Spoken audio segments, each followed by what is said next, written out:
हम सभी लोग कहते हैं कि भगवान सर्वव्यापक है, कण कण में है भगवान, गॉड इज ऑमनीप्रेजेंट, अंग संग है परमात्मा।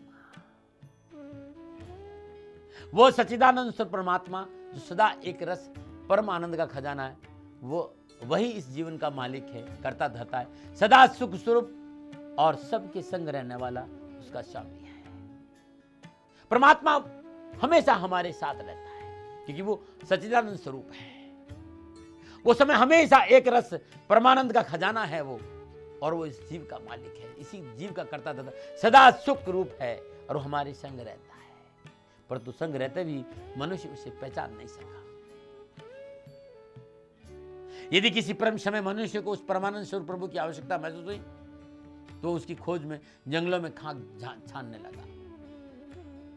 ठीक उसी पर जैसे गोद में लड़का और शहर में ढिंढोरा वाली का चित्र। वास्तव में परमपिता परमात्मा हमारे घट में अवस्थित है और फिर भी हम उसे दूर मान बैठे हैं। उसकी खोज बाहर नहीं और किसी कार्यों में नहीं कि उसकी खोज करनी है तो घट पे भीतर को, क्योंकि घट के पट खोल रे तो ये पिया मिलेगी। ये संतों ने कहा है कि घट के पट खोल, घूंघट के पट खोल तो ये पिया मिलेंगी। घट के जो पट है, भीतर का जो दरवाजा है, वो खोलने से परमात्मा के दर्शन आपको आपके भीतर ही हो जाए।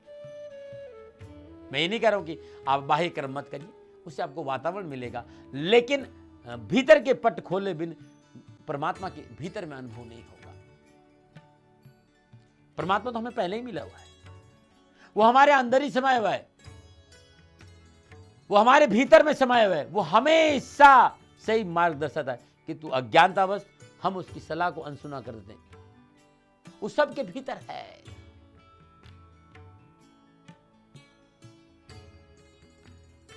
वो दयालु प्रभु हर बुराई से मनुष्य को बचाने का यत्न करता है। परमात्मा हमारे अंदर है, अंग संग है, परंतु कुछ लोग भरमवश उसे पहचान नहीं पा रहे। दूध में घी होने की बात सुनकर दूध से घी का काम लेने की मूर्खता करने वाले, या दूध से पूड़ी और पराठे नहीं पकाए जा सकते। दूध में घी है लेकिन दूध से पूड़ी और पराठे नहीं पकाए जा सकते। दूध का काम है। सोचना होगा इस बात। यदि दूध में से घी चाहिए उसको जमाना पड़ेगा, उसको भिगोना पड़ेगा, तब जाके कहीं वो घी बाहर आएगा।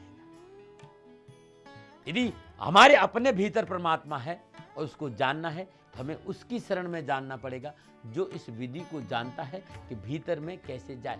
वो आपको युक्ति बताएगा, वो आपको भीतर जाने का रास्ता बताएगा, वो मार्ग बताएगा, वो तत्वज्ञान का जरिया समझाएगा, आत्मज्ञान का महत्व समझाएगा, और वो आपको व्यवहारिक रूप से दर्शाकर भीतर ले जाने का रास्ता बताएगा।